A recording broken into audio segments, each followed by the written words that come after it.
Correll. I'm the Director of Finance for AkzoNobel Refinishes. I've been in the industry for 4 years. We've been talking to, throughout the series, we've been talking to a lot of women and have been in the industry for like 27, 30 years.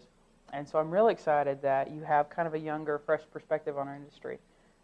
Anything surprise you when you kind of came into the collision repair and refinishing industries?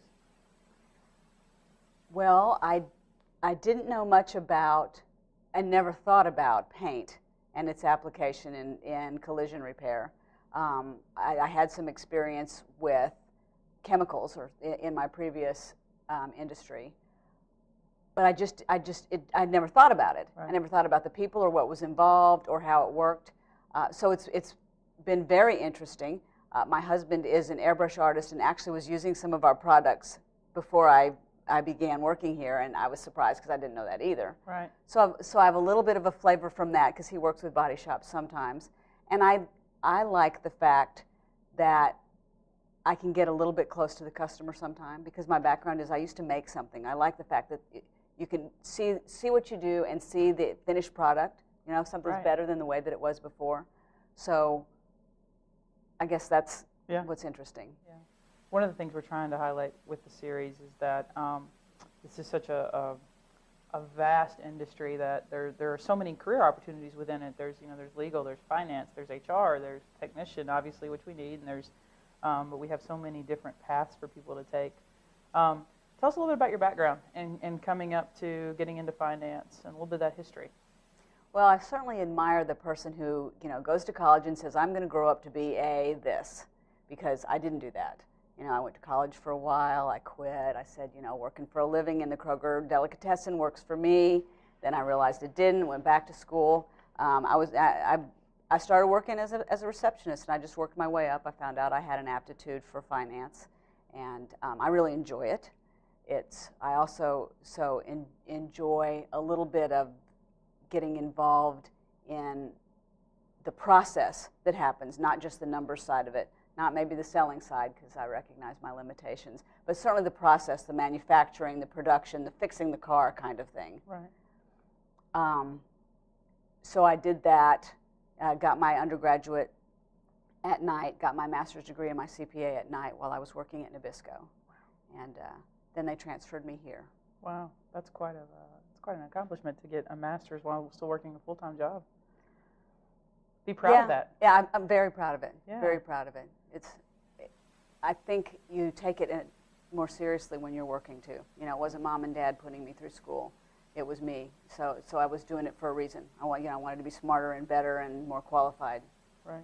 And throughout the course of your career and getting to here, have you had any mentors that have been influential in your life? Absolutely, absolutely. In several different cases in several different ways. And it's interesting to look back on them and see how I've developed since then. But I think early on, it was I would say my first mentor was either the director of finance or the general manager of the blood bank I worked for, because they were both very passionate about what they did. They really enjoyed it and they really cared about the people. And it made me want to emulate those qualities. Right. Were those mentors male and female, a combination? To be honest with you, I've only worked for a female for a very short time during my career. I have not a direct report right now that's a female, but no, they were all male. Yeah, and that's I think one of the things that's important that we try to get women can be mentored by men, and women can mentor men. Absolutely, we have a mentor program here at AkzoNobel, and I am a mentor, and this is my 3rd year. I've mentored 3 people, and of course they've all been men. Right. Excellent.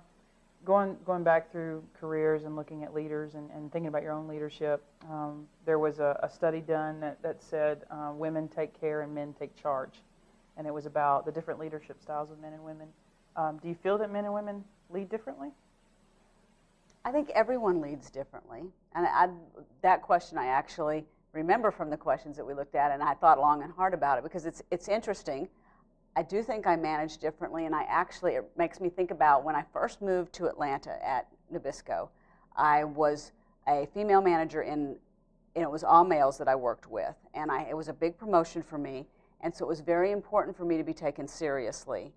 And I thought I did a really good job of it, of you know, stepping up and you know, taking charge and not being the take care kind of person. And then I watched later another woman come into the organization as well, and I watched her do exactly what I did, and I thought, oh my gosh, she's just way too compensating for being a woman. She went over the top, and I did exactly the same thing.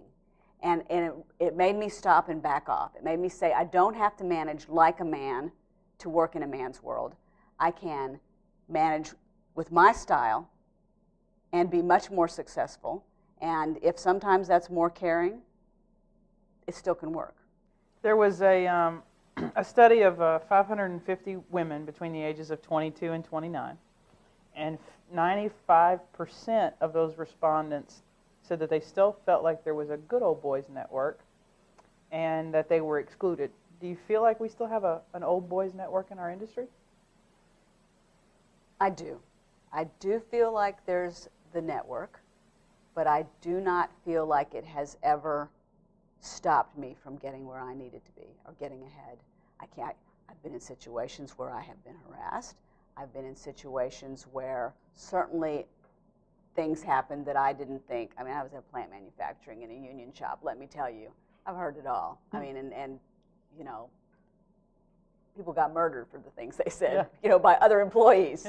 So I think I'm relatively tolerant to that stuff.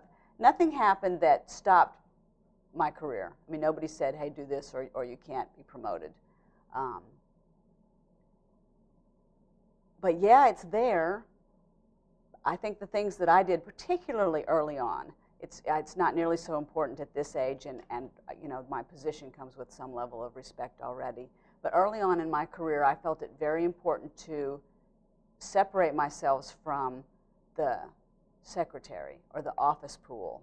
I wore suits, I dressed professionally, I tried to stay out of the, you know, female coffee clutch kind of stereotypical things, and always present myself as a colleague, you know, as somebody who worked at the company, not as a girl.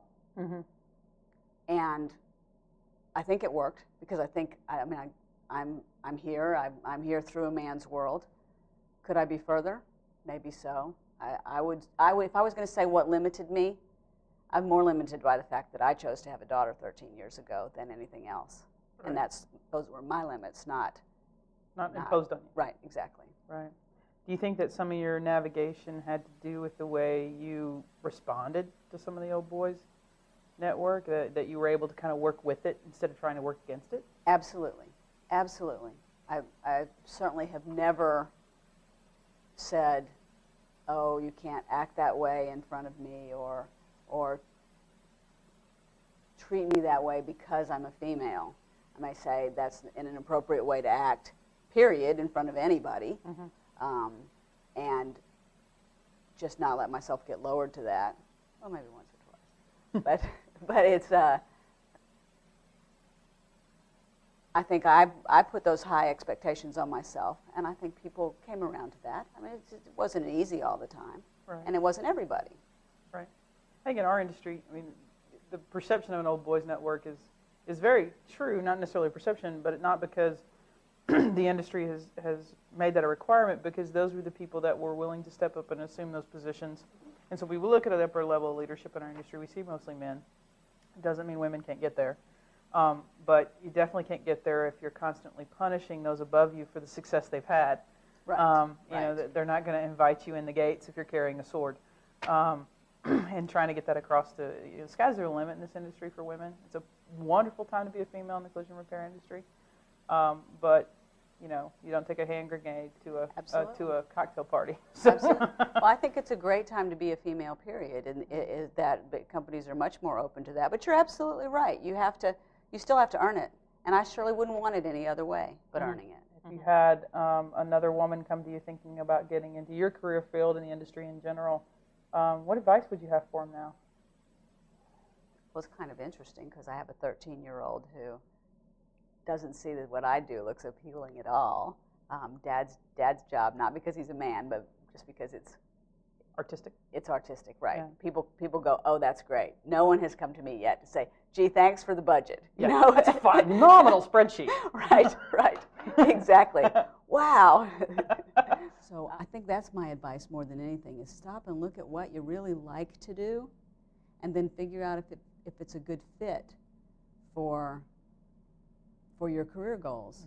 And I think about that. I said, well, you know, what would have happened if, you know, instead of making cookies and crackers, I'd gotten a job in a body shop somewhere, and I think I would have very much enjoyed it.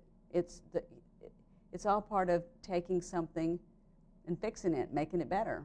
And I love cars, so that made, you know, this a good fit. Well, I appreciate you taking the time today. Thank you so much. I know you're busy. It's the start of the fourth quarter. Is it the end of the fiscal year yet? No, end of the year. Okay. So, but now it's crunch time, and It's budgeting. yeah, it's budgeting.